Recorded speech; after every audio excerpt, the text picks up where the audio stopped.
Hey everybody, happy Tuesday. Hope y'all are doing well and ready to roll with me this afternoon. Um, okay, so I think I might have forgotten to put on the assignment that I wanted you to look through Plyler over again but if you were here on Friday and paying attention, hopefully you heard that that's what I was planning to do. So I want to begin with a little bit of a review on the portion of Rodriguez that we focused on, then spend a fair amount of time on Plyler, and then turn to Lau and perhaps Castaneda in the last portions of class. These are cases that are rich, I think, with difficult questions, and they are cases that start to answer the question that I put to you guys at the end of class on last week, which is, well, what happens if there is a right to education? How do courts or society deal with that potentiality? I think a lot of people look at Rodriguez and say there should be a federal right to education.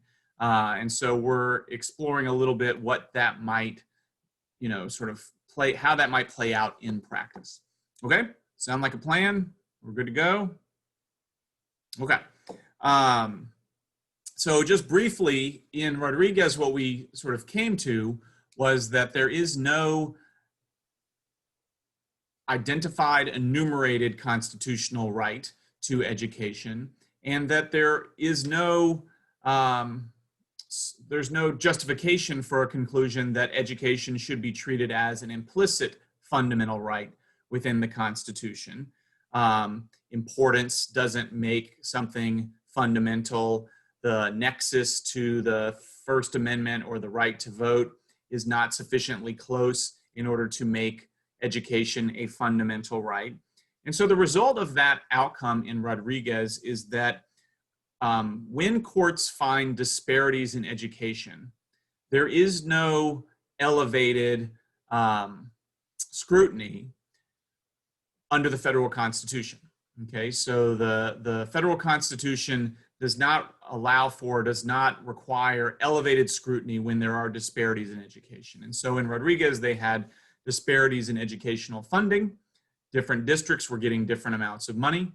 And the court was asked, does that situation, a disparity in funding based on school district lines, does that violate the Constitution? And the court said, well, it doesn't get heightened scrutiny. It doesn't get elevated scrutiny just because there's a disparity. If education had been a fundamental right, then we would elevate that scrutiny. And I think even in Rodriguez, Texas kind of concedes, like, if we're getting elevated scrutiny, we can't do this. Like, we know that we do not have justification for a funding scheme that has this level of disparity in it. Okay, and so if it's going to get elevated scrutiny, then all the funding systems, not just in Texas, but really across the country, are not going to survive. But Rodriguez, of course, gives us the other outcome. And so you leave from Rodriguez perhaps saying, oh my gosh, there is no requirement that educational opportunities be equal, or that resources delivered to education be equal for each student. It constitutionalized inequality, right? So it created a situation in which it said inequality is tolerable under the Constitution. But it did provide that little tiny glimmer of a wedge that said, well, here we're only talking about relative differences. Everyone's getting something. There's just a relative difference. It's not a situation where Group A is getting something and Group B is out.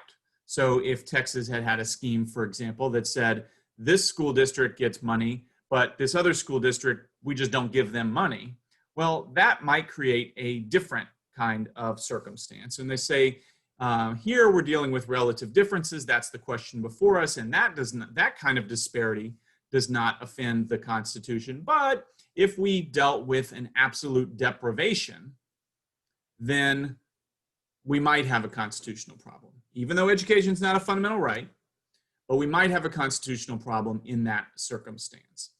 And then they perhaps go even a little further with that and say, maybe there's some level of education, even if it's not an absolute deprivation, but maybe there's some level of education that has to be made available in order to qualify, right? In order to satisfy the needs of the Constitution.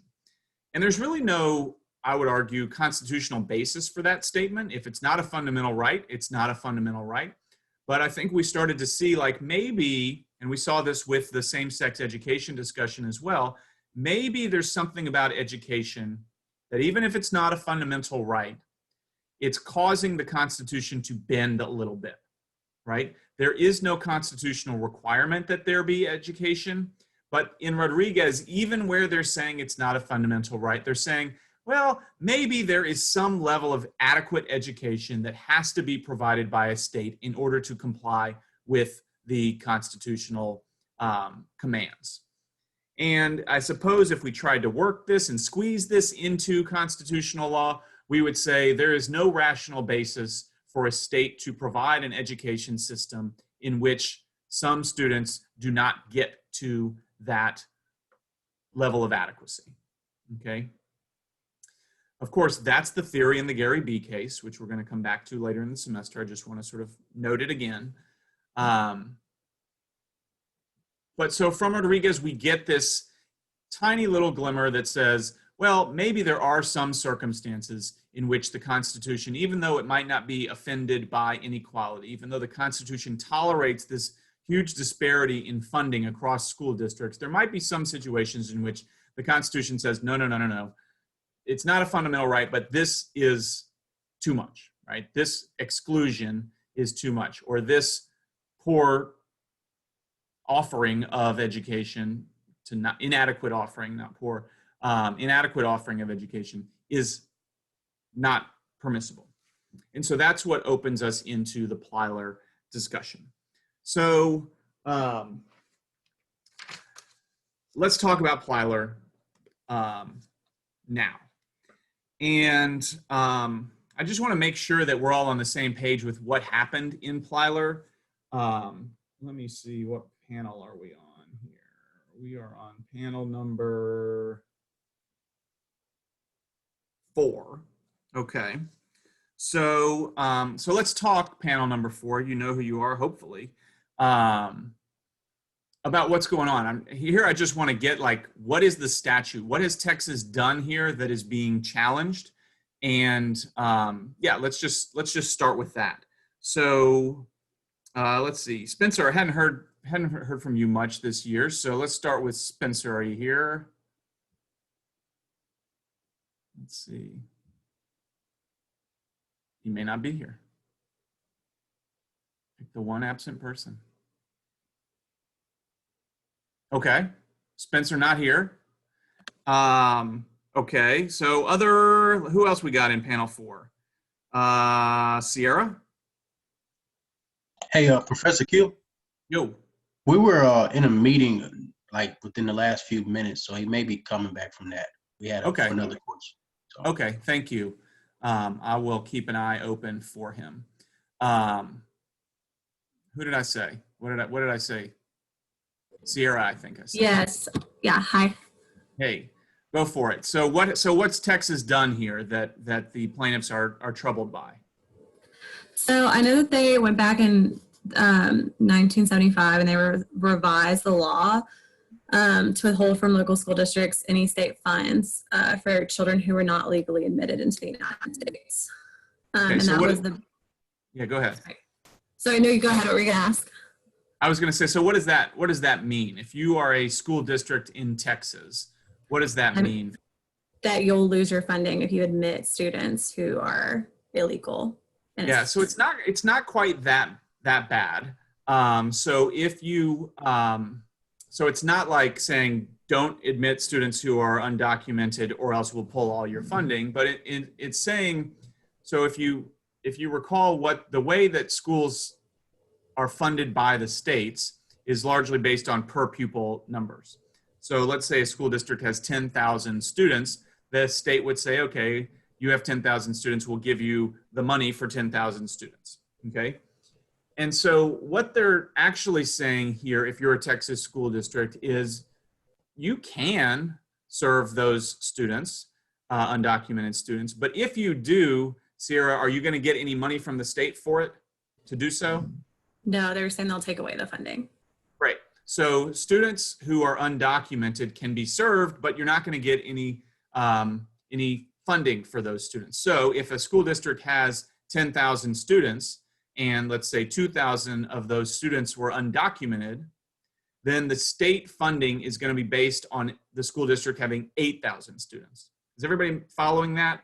So it's not that you can't serve those students, it's that the state isn't going to pay for you to serve those students. And so, Sierra, if you're that school district, are you going to serve those extra 2,000 students? Probably not, because I feel like if they lose all their funding, that's going to be detrimental to the school as a whole.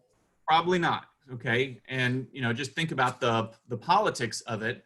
The 2,000 who are being excluded aren't voting for the school board anyway.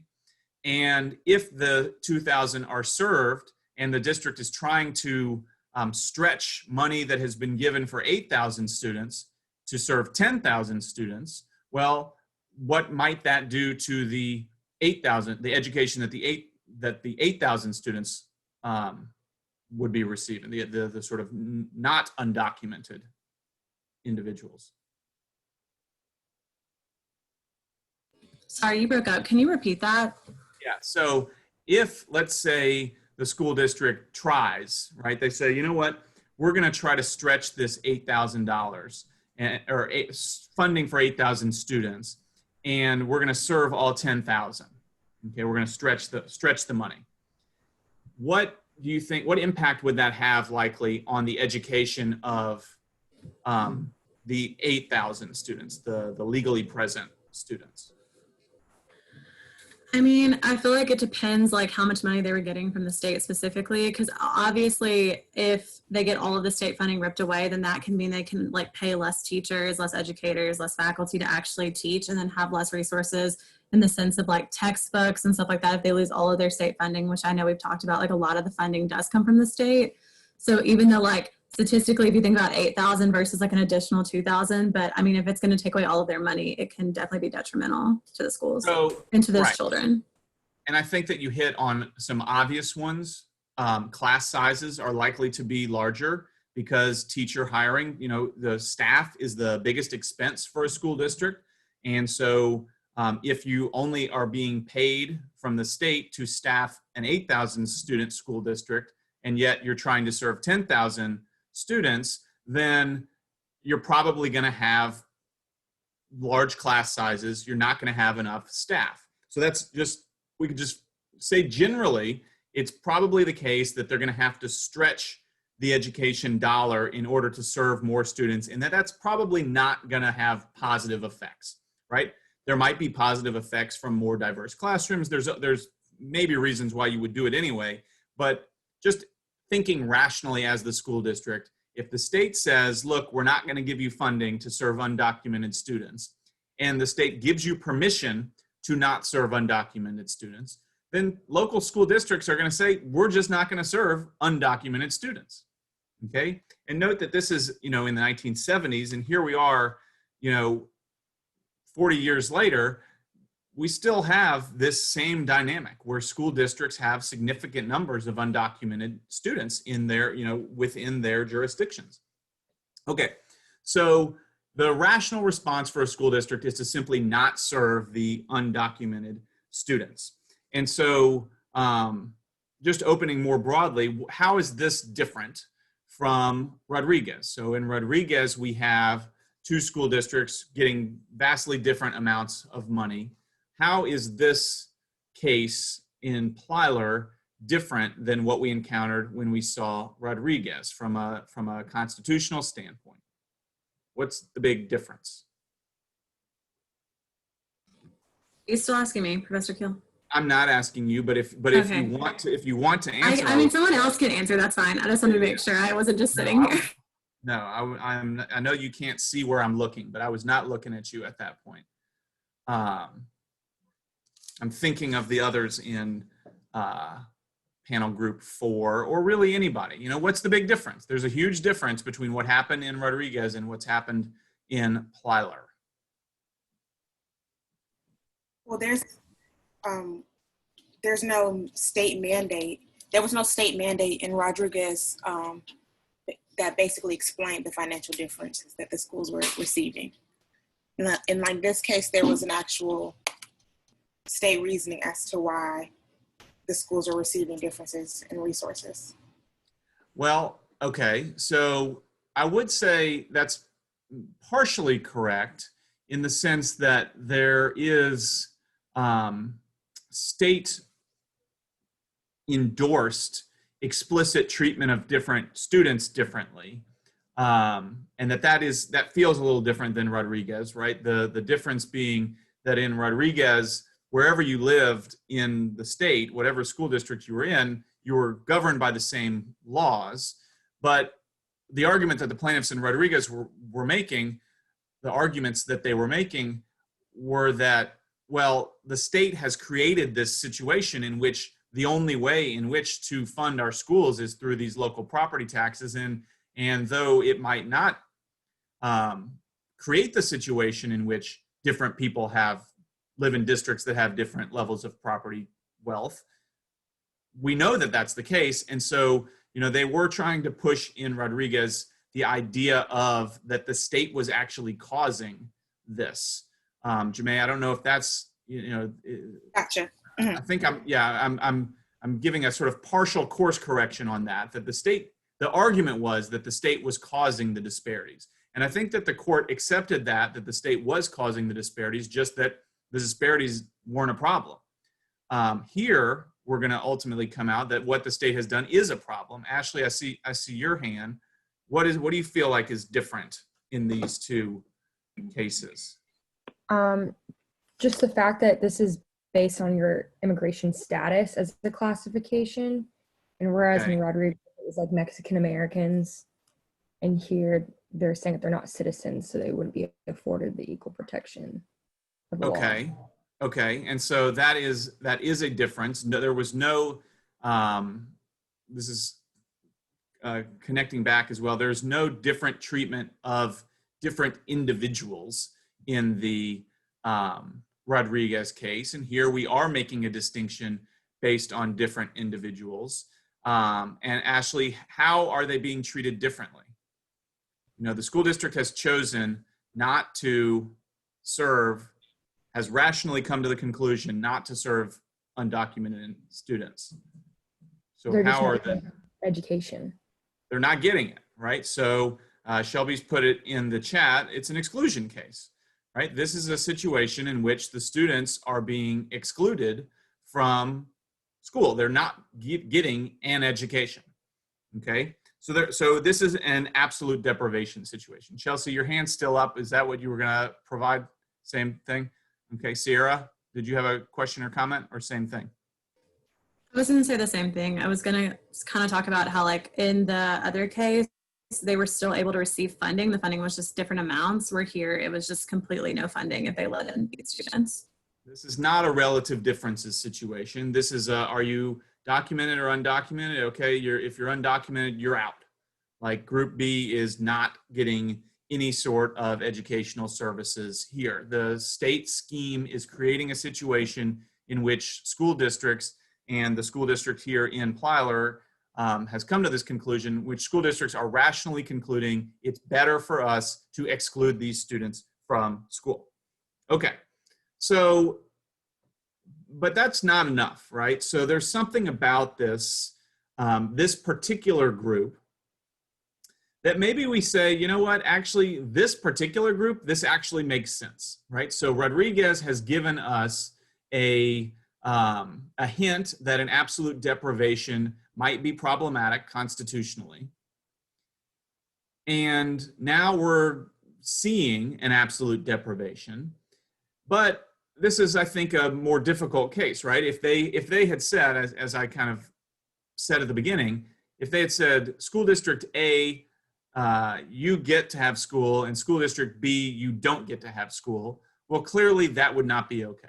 Or if they said, boy students can go to school, but girl students cannot go to school, right? An absolute deprivation. That would also not be okay. Okay, so there's all sorts of reasons why that kind of exclusion is exactly the kind of exclusion that Rodriguez was saying, well, that might be a problem. But this particular group might make exclusion okay. That's why this is a case that gets as far as it gets. So what is it? You know, as Texas says, well, yeah, we can't exclude people from education, but if we, you know, this is different. This is something that actually we should be able to do. Yeah, Rachel. What they were arguing was that these students weren't like they were not citizens of the United States, and more state funding could actually go towards actual students who were citizens of Texas. So their argument was that these, even though like the court shot this down really fast, but that was their argument. Yeah, not just citizens, but citizens or legal residents, right? Yeah, legal residents. Yeah, so it's their very presence in the state of Texas is not legal. And so how could we not exclude them? We can exclude them from the state. How can we not exclude them from school? So this isn't a situation like we're excluding girls from school. Girls have constitutional protection, right? We get heightened scrutiny for sex-based discrimination.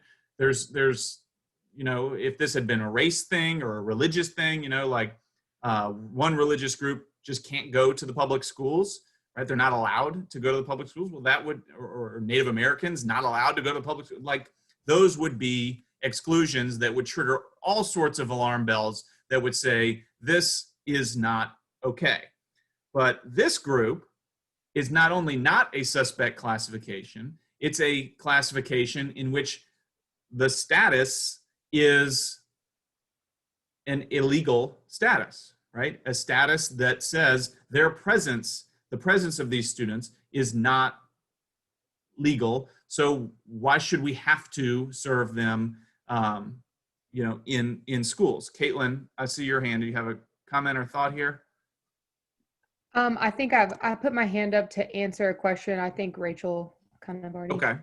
Okay. Right. So it's not a suspect. So Rodriguez tells us this is not education, not a fundamental right. The facts here are dealing with a class that is not only not suspect, right? So suspect classification would give us elevated analysis, elevated scrutiny, but not only is this group not suspect, they're actually not legally present.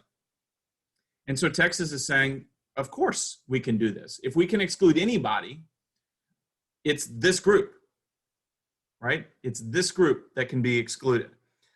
And we know how the case turns out, right? The court says, no, you cannot exclude this group, Texas. And obviously it's a splintered court, and it's a somewhat controversial decision. And a lot of people still point to Plyler as, you know, being wrong on a lot of different fronts and just kind of made up. But I want to sort of dig and see, like, what are they really disagreeing about? And I guess I'm curious what y'all's reaction to that would be. How does the court get to this answer that, no, you cannot deprive this illegally present group from having a non-fundamental right, education. You cannot deprive this not legally present group from getting something that we're saying is not a fundamental right. So what is it? How do they get there? What is the root of what they are saying?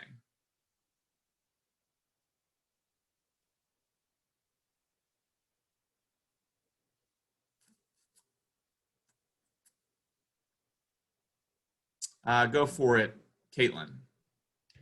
I think the very first step is kind of going off of what Rachel already alluded to, but the first step is saying that the children of a group of illegal immigrants are kind of a subclass within that class, and that can exist and they should be a protected class because they didn't come into the United States upon their own volition, and didn't do anything illegal themselves.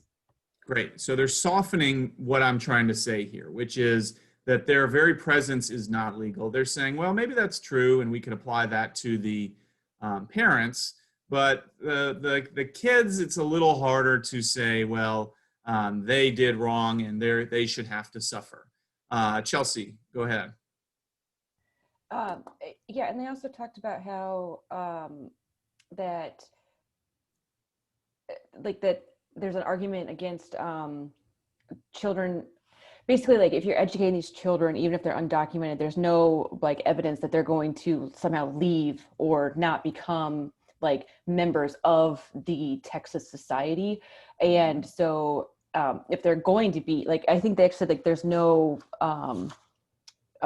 assurance that this child will ever actually be deported. So we should be giving them the tools to become like well-rounded and able citizens of Texas, even if they are here illegally. And does Texas have the ability to deport them anyway? No, that's not a Texas issue. that's Right, a federal issue. Yeah. Right. And so part of what's underlying this is it's not so much preemption, but it's this idea that if some, the illegal status is vis-a-vis the federal government, it's not really vis-a-vis Texas. And that part of the issue here is that from Texas's perspective, they are just residents. Even though they might not be able to vote in Texas elections, they pay Texas taxes, they utilize Texas services. They, for all practical purposes, are Texan. And there's no mechanism, and in fact, the reality is such that most of them are going to be in Texas for a long time. And so not only is this the softening by focusing on the children, but also there's this sort of pragmatic consideration. And so, Chelsea, if they're going to be there for a long time, then why would that change? I mean, that doesn't make them legally present, but why would that change the state's interest here? So they talked about like that it's like like schools are like a civic institution, and that's part of what schooling is about, is to like have kids become like functioning members like of society. And so that was sort of how I took it, is like if you don't help them this like with the school, basically you're keeping them kind of under your thumb. You're going to keep them down, and they might not ever be able to become like actual citizens or like legal citizens or legal residents. And so how I kind of understood it was like they would just keep like perpetuating the problems. Right. So that's what the court is saying, that this is a situation in which we're creating a permanent underclass if we deprive them of the education. Takesha, I saw your hand, but now it's gone. But I want to recognize you if you're still interested. Well, I was just going to say what Chelsea said, the purpose of education being like the foundation of citizenship. So that was one of the reasons that they use. And also the requirement of compulsory education. So it's already mandated that students receive an education. So excluding this certain group would, go against that purpose. And then another point I wanted to make was about the, those are the 2 points I wanted to make, but Chelsea had kind of already said that. Yeah, on the last point there, I will say that the law did loosen its compulsory education application to not apply to individuals who were undocumented and lived in a school district where undocumented students were not served. So I think you're correct to say that it violates the whole idea of compulsory education, which rests on this: make everybody a citizen, build a community, etc. It cuts against the idea, but the legal part of it,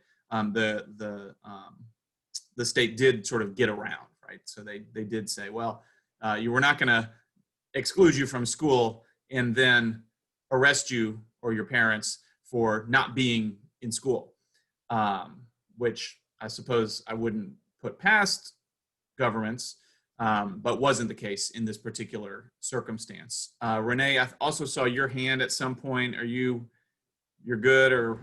Yeah. Chelsea basically said exactly what I was going to say. Okay.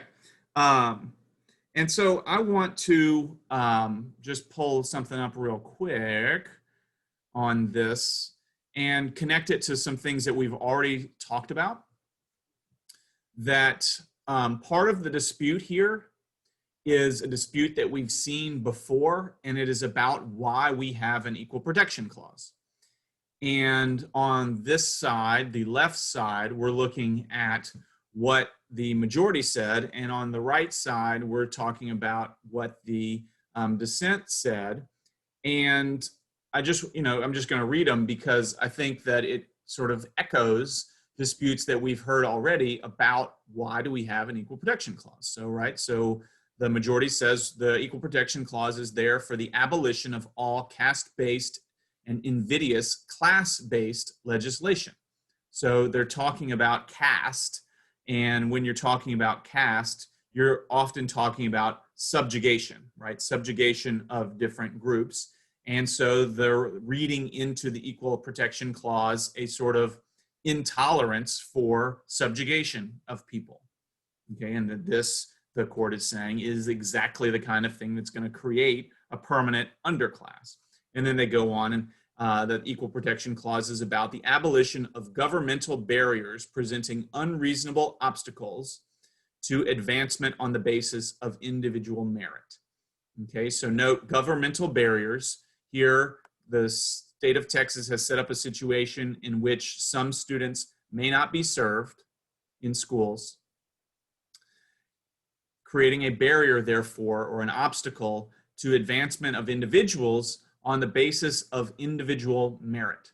Okay, and I'm just going to, sort of identify individual merit as an alleged ideal of the education system that people should get.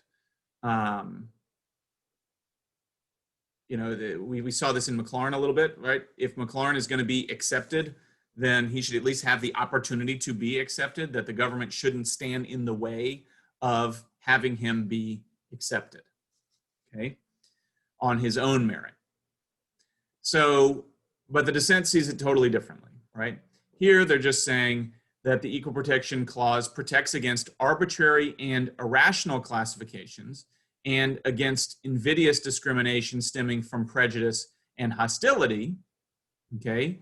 And maybe you would say this is an invidious discrimination stemming from prejudice and hostility, but perhaps you wouldn't say it's irrational for Texas to do this because of the legal status or lack of legal status that these students have. But the Equal Protection Clause is not an all-encompassing equalizer designed to eradicate every distinction.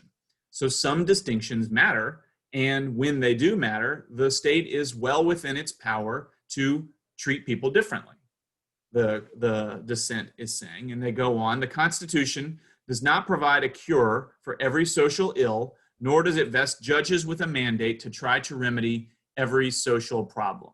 And they criticize the majority, and I think perhaps rightfully so, for stepping in where Congress has failed. The majority is saying, look, Congress has never fixed this problem, and it's created this situation for these children, and it's Congress is failing, so what can we do as judges to prevent these people's subjugation?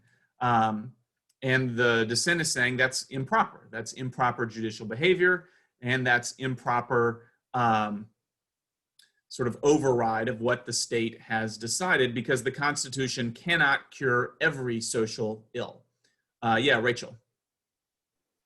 I was just going to say, because I just wanted to say my complete opinion is that I thought this dissent was very kind of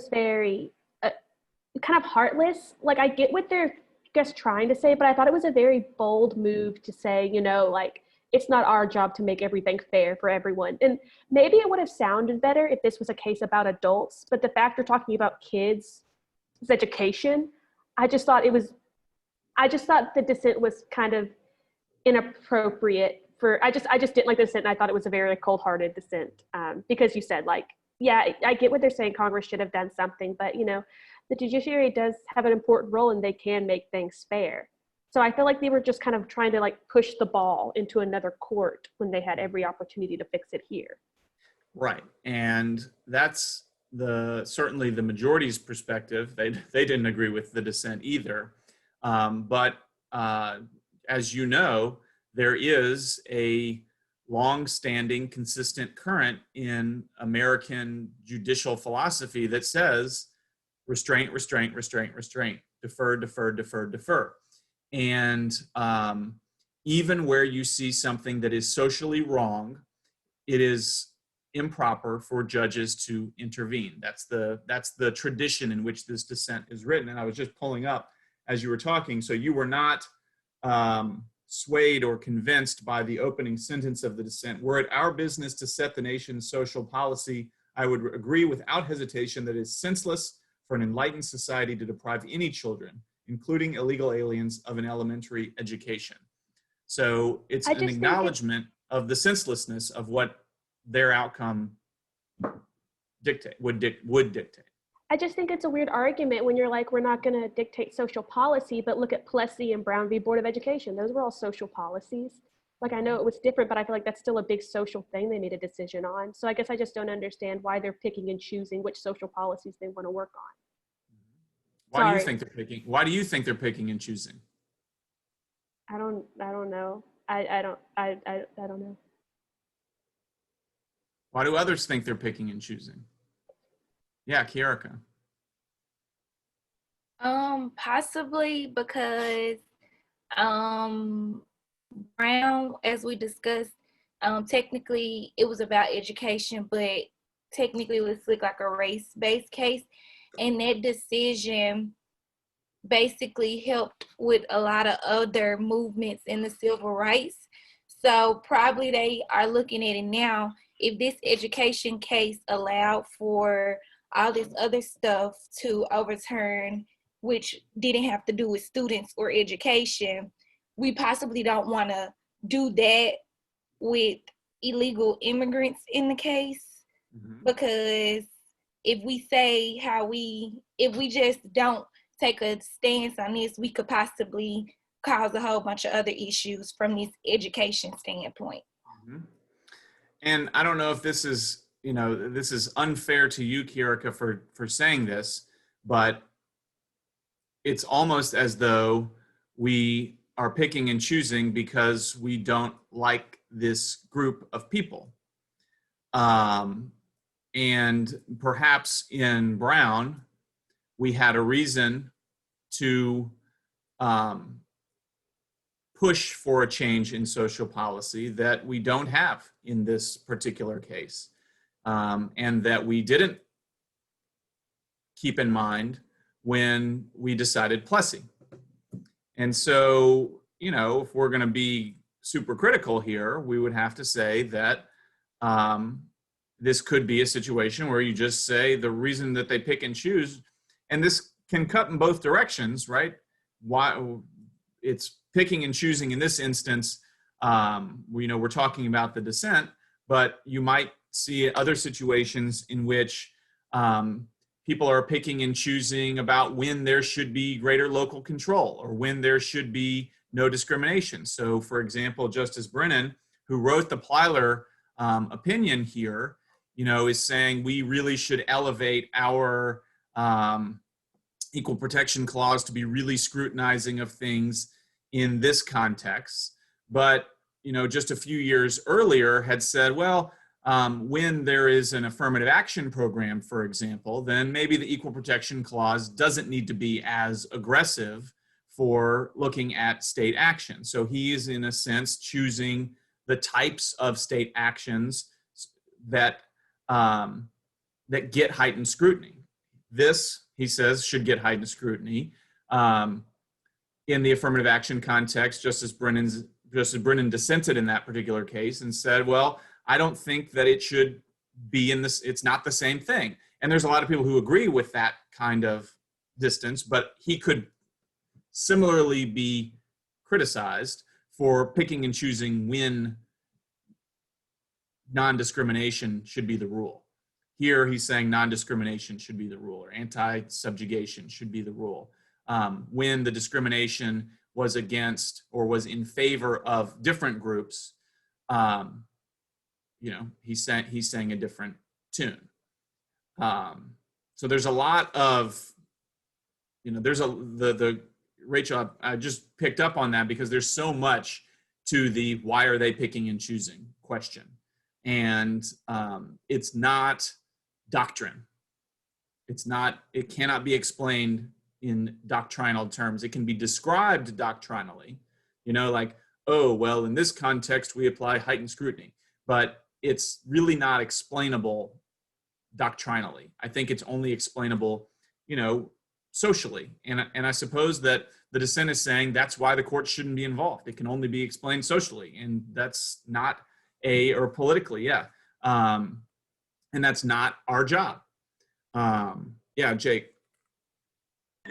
Yeah, I mean, it just kind of, it's one of those things where, to me, it's like frustrating when you read a case and you really agree with the outcome of it, but then, like, kind of like you said earlier, I mean, there was parts of it where I'm just like, they're just making some of this up, you know what I mean? And so it just kind of is one of those things where it's like, it gets you nervous too, because it's like, well, what if a different, you know, makeup of a court decides to just make up something else, you know what I mean, that goes the other way? And I think that's where the dissent was getting at, because I definitely agree with the outcome, but when I read it, I struggled to really connect their reasoning to like a really, really sound, you know, legal theory. I don't know. So yeah.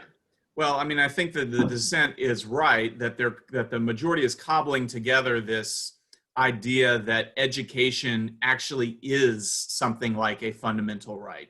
Even though Rodriguez says it isn't, the majority is treating it like it is different, that it is not, that it is closer to free speech than it is to, you know, some other state-provided benefit. And they're doing that and combining it with the idea that the children, you know, they're using that children angle, that it's children here. And I don't know, I think that there is a consistent, so just like there is a consistent restraint, restraint, restraint, defer, defer, defer over the history of American jurisprudence, there is also a long history of the Equal Protection Clause being read as a clause, as a constitutional provision against creating caste and against creating subjugation, which I think is what Brennan is drawing on here. That's sort of what that, those two selections that I had picked from. And so I don't know that I'm quite willing, I mean, there's definitely an element where the dissent is correct, that this, based on the law as it exists, seems like they are cobbling an outcome together in some way. I think that that's a fair critique, but it's not completely out of left field. Education has been special, right? Pierce, you know, I don't know that I focused in on this, but Pierce v. Society of Sisters, our first case, is the first real embrace of liberty being something that can create substantive due process rights for people. So, you know, a case like Roe or a case like same-sex marriage can all be tied back to the beginning of substantive due process with Pierce v. Society of Sisters. And so education has always been something special. And I think that Brennan is, you know, sort of lifting that up in this particular context. But it's a, you know, it's a case. It's a case that has a lot of wrinkles to it. And another wrinkle is that the state says, okay, well, maybe we couldn't just decide to exclude individuals who are undocumented from schools, that would be invidious, that would be discriminatory. But we actually have a pretty good reason to do this. You know, and we talked a little bit just briefly, and I don't want to talk about this, the idea of immigration policy, right? That this is our way of discouraging immigration. And the court kind of throws that out pretty quickly. But the one I want to focus on is they say, well, here's our justification for it. We need to save money, right? We need to save money for educating the people who are legally present here. These people could go at any time. They're not legally present in the first place. And at the end of the day, if more and more and more and more arrive, then we're not going to have the money to educate the students in our state, period. And so I guess I'd throw that back at you guys. Should that be a justification? Should a court be, should a state be able to say, look, I'm sorry, there's not an unlimited supply of money here. We have to make decisions. Like, that's what you elect us for, is to make decisions about how to spend state money. Why can't they make this decision? The court is saying they can't. Yeah, Chelsea. So the court, like, and I actually wrote it down, was that they said that there's no evidence that if they deny like the undocumented children education, that will then increase the quality of the public education as a whole, because because of the undocumented children. So they're saying, to me, it was kind of like, yeah, that's a good idea, but you don't like show your work, I don't see it, kind of thing. And so that's why the court said sorry, but sorry, Okay. Charlie. Good. Haley, what do you think? So, essentially the government is just one big business. So, it does make sense practically, but like Chelsea was saying, that is it actually applied in practice? That's another whole sphere argument, basically. But just the sense that, you only are allotted so much money and you only are able to bring in so much money. So I can kind of understand it, but if we're also making a public policy argument, that if these students are here and within our states, and it goes into the arguments that were made in the case as well about how that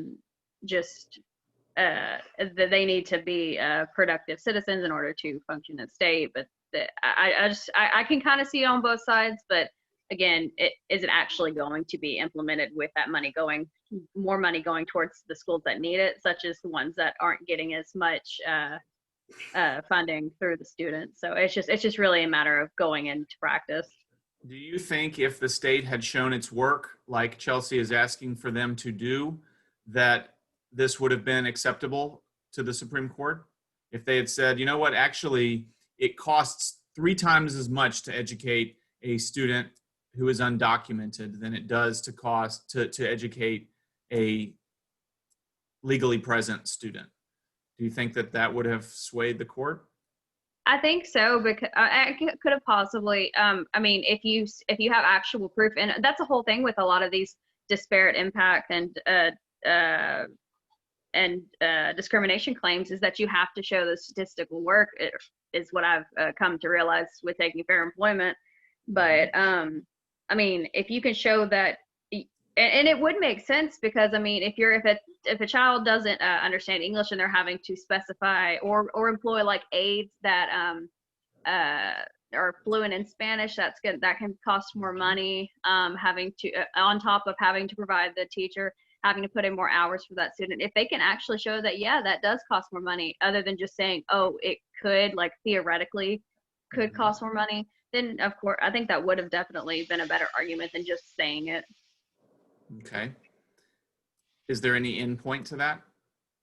Let's say it was not undocumented students. Let's say it costs more to educate poor students than wealthy students. So we're just going to exclude poor students from school.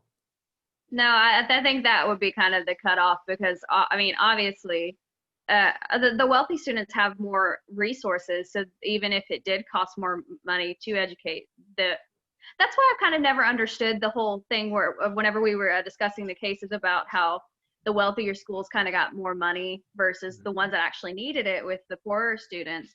And it, especially the one case where I forgot which case it was. It was one of the recent ones about how the richer side of town got more because they put in more, basically, and then the other one didn't because they couldn't afford to put in more. So I never really understood that. And even if it does cost more, they have more access and more ability to pay for the education versus the students who and the districts that don't make as much in income. So I think that would definitely be a cutoff for that. So you would not jump on board with the it costs more to educate poor students, and so therefore we're excluding poor students from our school system.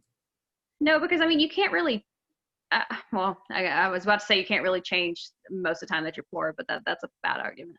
But I mean, these kids, they can't help that the way that what they're growing up in and what they have access to majority of the time. So I feel like there needs to be a cutoff versus, I mean, I feel like that these students are here and they're in these states, and I feel like you do have an obligation to make sure that they have access to appropriate things, just because, I mean, like they were saying, the function of school is to produce a student who can function in society and who can participate in all of the processes. But I feel like the being poor argument would just be a bad idea, essentially. Oh, it's really bad. It's a really bad idea. I'm just, so, it's just trying to make the point, so I'll just open it up. What do other people think either about, should money be an excuse to exclude anybody? Or, so let's say we had a situation where we said, we're going to test everybody and we're going to see if they're any good at math. And it turns out that students that test and they're bad at math in first grade, they end up being really expensive to educate. And so we're going to exclude bad math students from schools. We're just going to say it's just because getting them out is going to make everybody else's education better. Is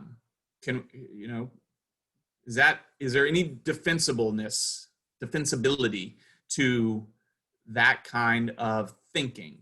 Because I think Haley is probably right that you have to think that way at some point, right? You can't say every student has access to everything, but where is exclusion the line? We're gonna hit on that. Darius, what do you think? I kind of want to answer your question, but I might have to rescind. Okay. Caitlin? I was just thinking there's probably some sort of if you were just looking at numbers, there's probably some sort of financial way to track at what point you reach, if your example, if we say that students that are bad at math can't get certain educational benefits or certain funding, what is the line to where when we take away that funding, then those students are going to cost the state more in the future because they're not going to have skills, and the state will then have to support them with, disability or welfare. But yeah. So I think that there is often, and this you see in the criminal justice context as well, the attempt to say it's actually a better investment to educate or serve rather than rehabilitate, rather than simply exclude and pay for it later with other sorts of social services. And I think that's probably the case here. So I'm not hearing a lot of sympathy for any of my suggestions for saving money. Darius, did you change your mind again?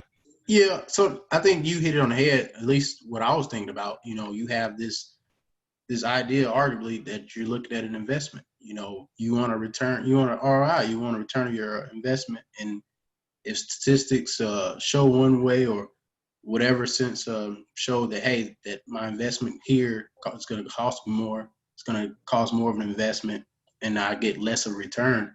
We're just thinking about economics at this point.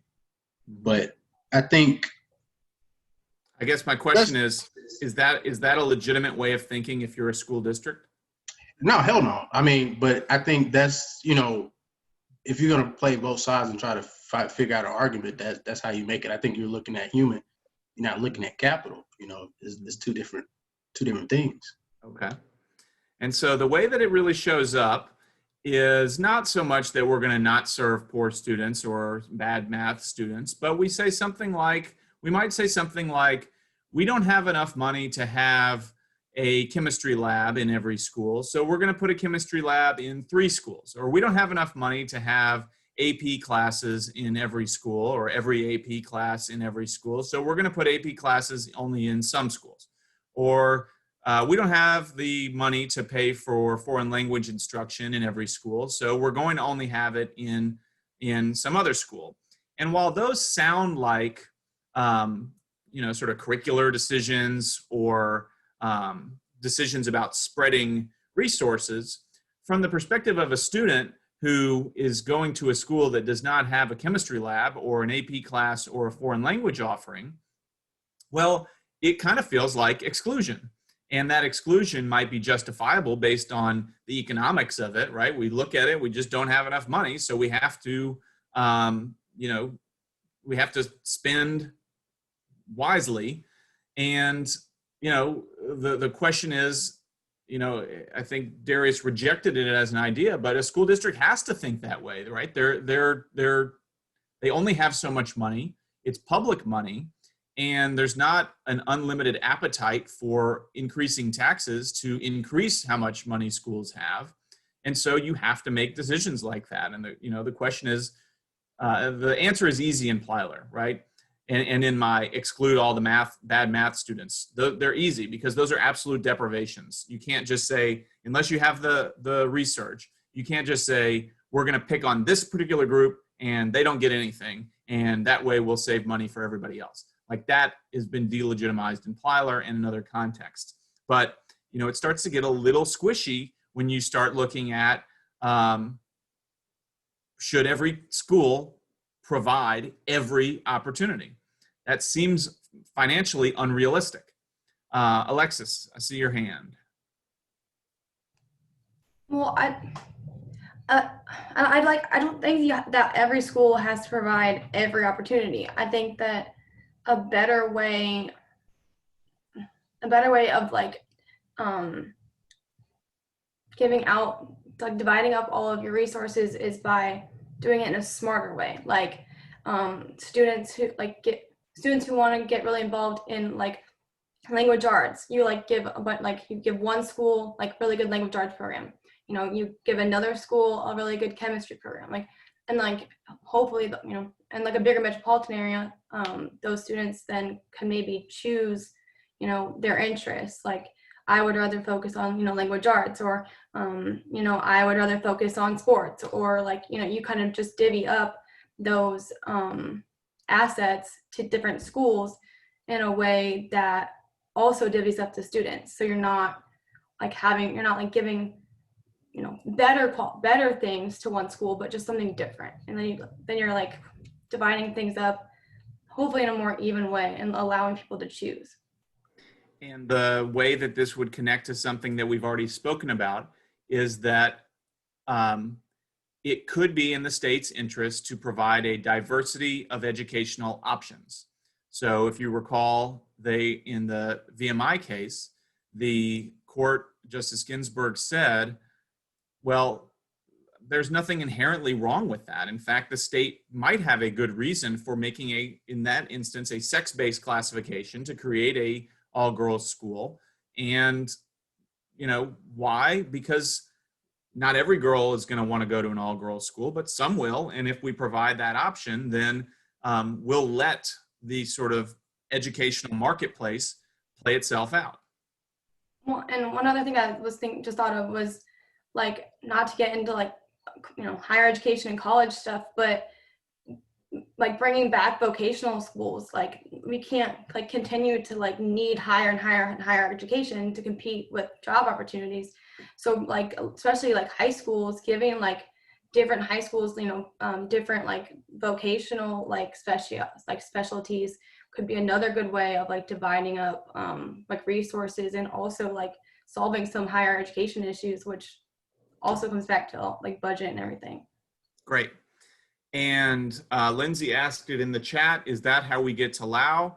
Yeah, this is how we get to Lao, because what Lao is recognizing is exactly what Alexis is saying, which is that students are all different. They don't all need the same thing. And so what our instincts tell us is that the way to solve that is to provide different options to different students who have different needs.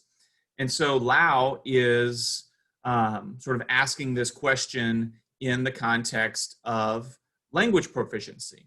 And though there is a significant difference between Lao and Plyler, and obviously, if you look at the chronology, Lao predates Plyler. And so it's not like, the chronology of the way that this actually unfolded in the world is not how it's unfolding in our particular course. But Lao is very much a case about what you do with the fact that different students cost different amounts of money to educate. And that, so that is a sort of underlying part here.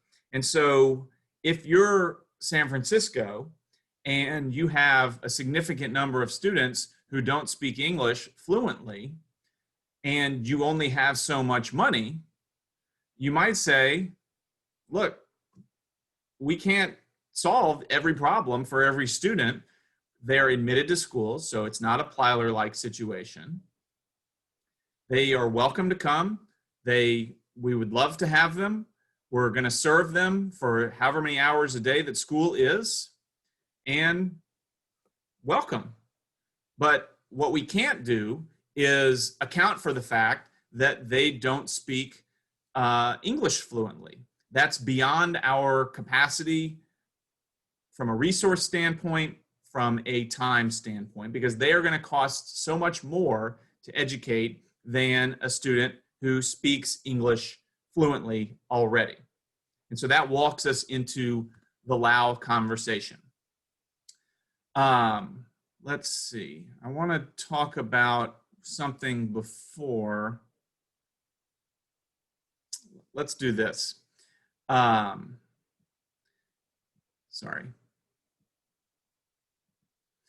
So one thing I want that you have to understand before Lao makes sense, or it's important to understand because it suggests how Lao is a little bit different than anything else we've seen so far, is to note that Lao is a statutory decision. It is not a constitutional decision. And so we're dealing in Lao with a circumstance that is, from a legal standpoint, different than what we've seen thus far. And so what I want to do just briefly is introduce us to this Title VI of the Civil Rights Act of 1964, specifically focusing in on the connection to Lao itself. And if you go back to the very beginning, I mentioned that the federal government doesn't run any schools. I mean, I suppose on some level they run the schools of DC and in the military, but generally speaking, it's a state operation. But the federal government can influence state operation of schools through spending legislation. And this is an example. What they do is they say, we will give money to schools. And in order to accept that money, you have to agree to abide by our strings, our conditions. And the conditions are, can be really broad, like don't discriminate, or they can be really specific, like adopt this curriculum, okay? And though that we'll talk about a little later in the course, the adopt this curriculum idea, the non-discrimination mandates that are being applied to schools date to this Title VI of the Civil Rights Act of 1964. And I just want to spend a little bit of time on it because note that 1964 is when it happens. And so if you think about the Brown narrative, if you recall, there's just really not a lot happening between 1954 or 55 when the Brown cases happen and the late 60s, the mid to late 60s. And so a lot of people, have to acknowledge that though the court propelled a lot of the ideas of the civil rights movement and certainly changed the field of legitimacy with regard to segregation, it really wasn't until Congress stepped in and the federal government stepped in with the Civil Rights Act of 1964 and said, hey, you're not going to get federal funding if you discriminate based on race. That is the impetus for a lot more of the desegregation process, the acceleration of the desegregation process that happens in the late 60s and early 70s up until the point of Milliken, really. So if you think of the Civil Rights Act of 1964 through Milliken, that is the sort of height of desegregation activism in American schools. And so this statute, this statute is that statute, right? And so it is a spending clause triggered thing, and it prohibits discrimination, okay? And then I want to focus in on a couple of the regulations here. Here we're saying, and for those of you who are either in admin law or at least familiar with the idea, you get a statute and then you get an administrative agency to sort of flesh it out with regulations. And so this is what we're looking at here. This is the federal law. These are the federal regulations put together by the precursor to today's Department of Education, Federal Department of Education. And so the regulations say districts must take affirmative steps to rectify language deficiencies of students, okay? And I want to focus on that one in just a moment, but I first want to focus on the second one that I've got here. Districts may not provide any service to an individual which is different or is provided in a different manner from that provided to others under the program. And I guess what I'm asking is, if you take that to its logical endpoint, is that a difference conscious or a difference blind way of thinking about education? Okay, difference conscious meaning we take into account differences and behave accordingly, and difference blind being we pretend that there are no differences. So this second one, this one down here,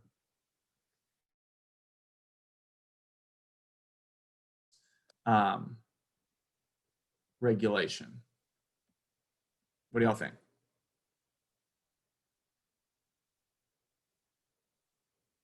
If we take it to its logical endpoint. Oh, Takesha, you've got something in the chat. What do you want to expand on that? You're saying conscious. How is that difference conscious?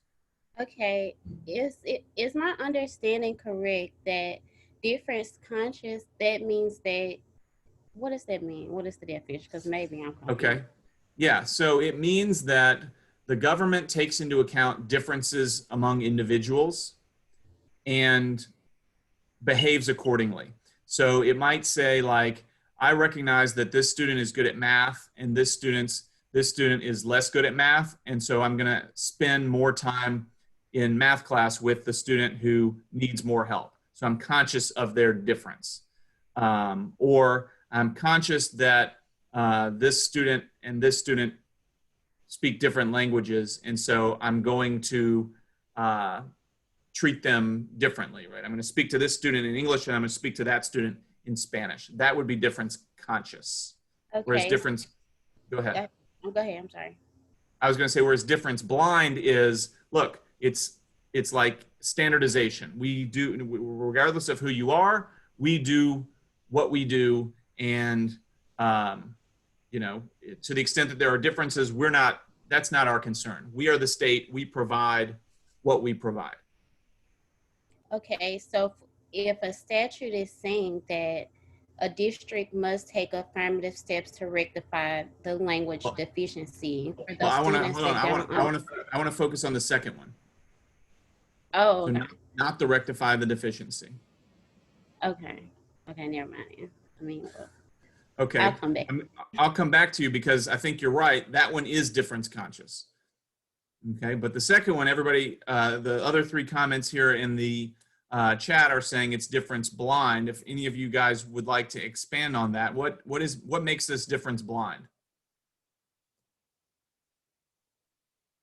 We've got Lindsay and Shelby and Darius. Lindsay, I see you're unmuted. Go for it. Well, we'll all wait while you. Can you hear me? Yes. Okay. It's different blind because if you read it literally, you would not give special language instruction to somebody that doesn't know English because you're not supposed to treat them differently. Yeah. Is what the text says. Can you have if we take this literally, can you ever treat any student differently from any other student? No. No, it seems to suggest, if we take it literally, that they cannot provide any service to a student which is different than what they're doing for every other student. It's kind of an extreme standardization ideal that we're going to treat everybody equally, okay?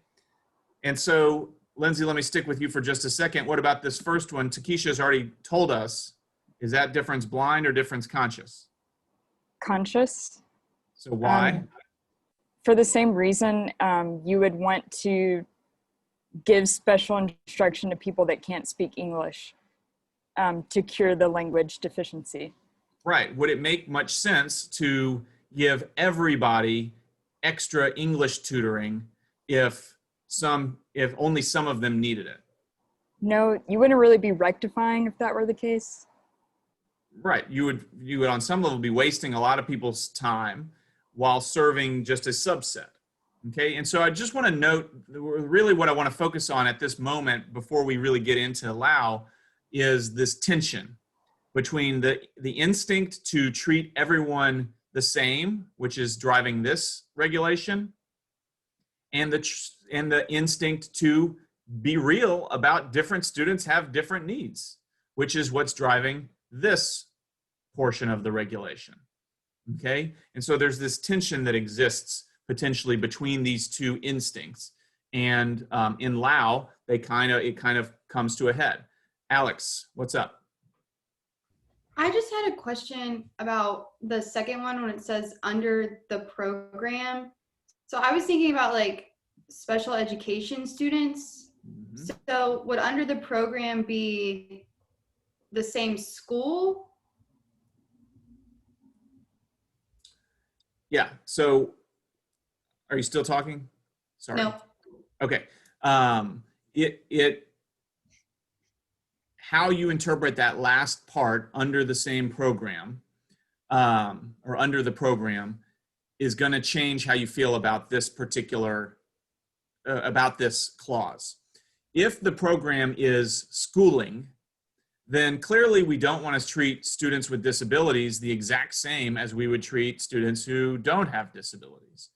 But if we narrow that program all the way down to the class that they are taking, the class that they have been enrolled in, well, they're getting potentially, we can stick with disabilities, they're getting a different program than students that don't have disabilities, but within the program that they are getting, everyone is being treated the same, okay? And so I don't have an answer to what that, to what under the program means, except to say that that's where the rub ends up happening, right? The what exactly has to be, no one gets anything different from anybody else. And I think that probably, Alex, what's animating your question is that it can't be that every student gets the exact same thing, right? That it can't be this extreme standardization. It must be somewhere off, backed up off of that. And I think that that's right. And I think that Lao confirms that, right? They're saying that, in fact, the one that takes precedent here is this rectify the language deficiency in order to overcome linguistic deficiencies. And I'm going to stop with this last comment by saying it almost looks like students who have language deficiencies have a right to sue their school district if they are not having their language deficiencies rectified. Okay? It looks like that. Now, this is not a constitutional right. It's not even a statutory right, but it is looking like a right for a student who has a language deficiency to sue to have that language deficiency rectified, an affirmative right that the school district has to take an affirmative step to do something. And then what we'll talk about, so that's how this all, sort of fits together. Plyler is like, you can't absolutely exclude someone. Lau has an element of exclusion, which we'll talk about on Friday. But Lau also has the sort of tiptoeing towards maybe there can be statutory rights. And then what Castaneda is all about is if there are such rights, how do courts evaluate whether a school district is taking sufficient affirmative steps to rectify a language deficiency? Doesn't that put the court in the position of setting, evaluating, making education policy? And so that is the number one criticism with the right to education, is that it's going to put courts in the position of setting education policy. And we're actually starting to see that unfold in this context of language deficiency. Okay? So hopefully that makes sense. We will pick up Lau and Castaneda on Friday. I will go on to Twin and adjust because I can't imagine that we'll get through both Berkelman and Mills, although I may want you to have read at least Berkelman for Friday. Okay? Sound like a plan? All right. See y'all later.